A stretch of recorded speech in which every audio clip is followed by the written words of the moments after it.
Hello everyone, welcome back to my channel. So I decided to make this video because I received some requests both on Instagram and on my YouTube channel about the application process of the UK universities, especially if you're trying to apply to a Russell Group university, and about how to secure a job in the UK after you first come here. Both are things with which I personally struggled a lot because I had no one to guide me from my own family, and so I decided to make this video to help you all. You can ask any question you have in the comment section and I'll try to answer them as much as I can.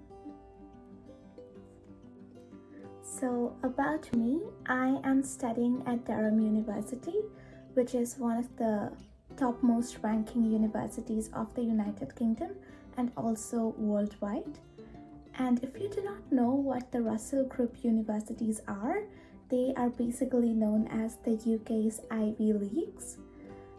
Oxford, Cambridge, Durham are, for example, some Russell Group universities.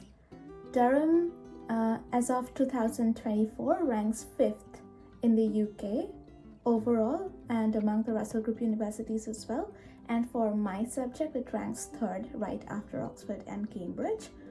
So the first thing that you all would need to do in order to come to the UK as a master's or a PhD student is to narrow down your universities based on your subjects. And my topmost step here would be to look at the university rankings, especially in that of Times or in that of the Guardian rankings. That would help you to figure out which university you should take up, because it costs a lot of money and a lot of time to be here in a different country, and to choose a university that is going to profit you in the long run is extremely important, and I cannot stress this enough. So I have listed down a few things, a few tips to tell you about the application process. The first thing would be to start early, and I cannot stress this enough again, because I know many people, juniors, even people from my own class at college, who started off really late in the journey. If you are planning to come to the UK in 2026, I'd say start now. Because application processes usually, in the case of these countries, start early, and you need to start applying to these universities at least 1 year earlier.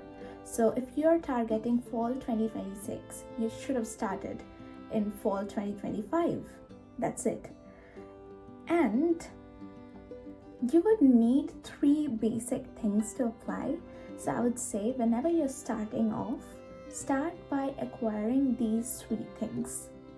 Number 1 would be your statement of purpose or SOP to apply to these colleges.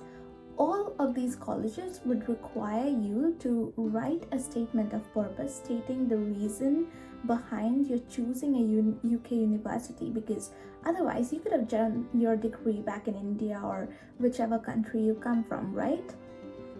कुछ तो चाहिए ना, क्यों आ रहे हो यहाँ, ये तो दिखाना है. So the first thing you need to do is start writing your SOP.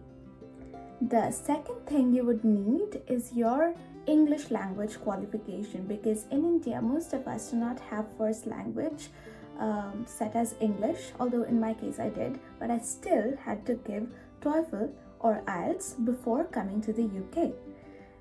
In my case, I gave TOEFL because I was very confused about whether I wanted to come to the UK or the US. So in January 2024, I gave my TOEFL and I came here in September 2024. I would say try and delay your examination for TOEFL or IELTS as much as you can if you're sure about your preparation on the English language, because that would help you to achieve a greater span during which your marks for TOEFL and IELTS remains valid. So in my case, since I gave it in January 2024, my marks for TOEFL would remain valid up until the next 2 years. So if I apply for PhD here, I won't need to give my TOEFL again. That really helps, especially considering that all of these examinations cost anywhere between 14 to 24,000. So yeah, it's a bit costly. The third thing that you would need are 3 letter of recommendations. And 3, I'm stressing this because almost all of the universities you would see would definitely require at least 2, but Russell Group Unis mostly require 3 of them. And make sure that your professors who are writing your letter of recommendations actually know your work and know you, because otherwise their recommendations are not going to be valid and are definitely not going to get you into the universities, because these universities are very competitive. If you're choosing a university which is not as competitive as the Russell Group Unis, then maybe you're good to go with any recommendation. Another bonus thing that might help you get into these universities is if you have any definite internship, especially if it's related to your field, or if you're able to state how your internships or whatever jobs you've done so far are actually related to the degree that you're applying to. So that might help. In my case, I had done 3 different internships before coming to the UK. So as an undergraduate student, even before I had started my undergraduate degree, I had started my internships in 3 different news companies. They are all online newspaper companies, so I used to write for them. I was a content writer, and I was also working for my father's company. I did write it down in my SOP that the company that I started working initially was my father's, so that there is no confusion about it, because I did not want to lie in my SOP. But that also, I later realized, gave me a plus point, because they knew that I was being completely honest with them. And the next thing would be to shortlist your universities, but make sure that you are shortlisting at least 5 different universities. That's very necessary, because you never know what kind of flow is going to come from the international students. And especially in 2025, I've heard that the UK government is going to cut down on the number of international students being allowed in their universities. So I would say choose wisely and choose a few universities. In my case, I had applied to 7 different universities because I was very unsure about whether they would accept me, because I was going for English literature, you see, and English literature in the UK is a big deal. You don't usually get accepted into everything you apply for. So at least that's what I'd heard. So I decided to apply into 7 different universities. And needless to say that I kind of got into all of them, but I could not have got into all of them either. So I think that would be a safe bet. So just do it. Okay, so I'm also going to link some of the application forms to UK universities which are currently open.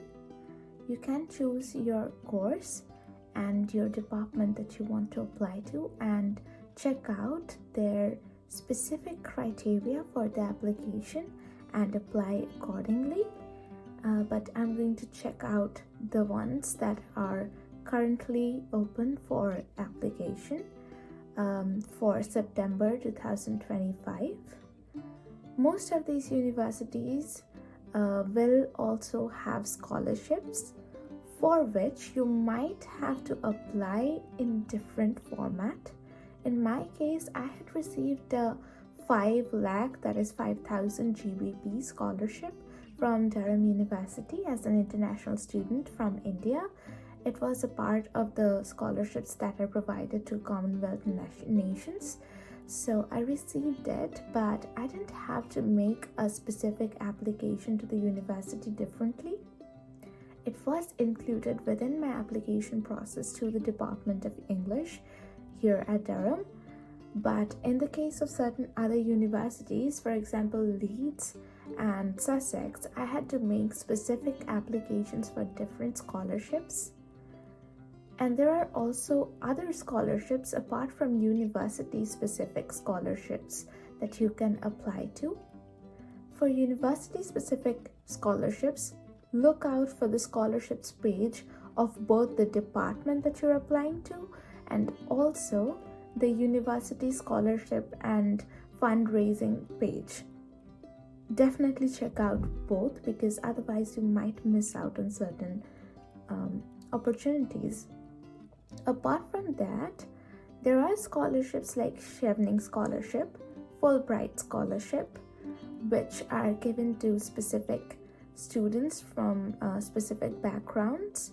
There are requirements which you will need to cross in order to apply to these scholarships.